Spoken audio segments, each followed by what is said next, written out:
Estamos a asistir non a unha guerra. Este é un proceso de exterminio, de aniquilación de todo un pobo, do pobo palestino. Non é tempo, por tanto, nin para a indiferenza, nin para a equidistancia, nin para a neutralidade.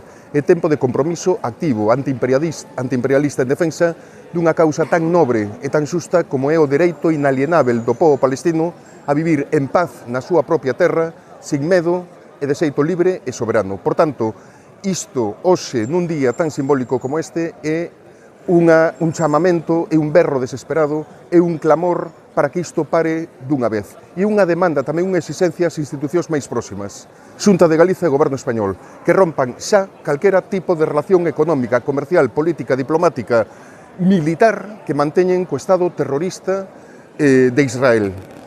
O noso pobo galego sempre foi un pobo solidario, especialmente tamén con Palestina, e seguímolo a ser. A causa palestina é a nosa causa. Palestina vencerá, non teño dúbida.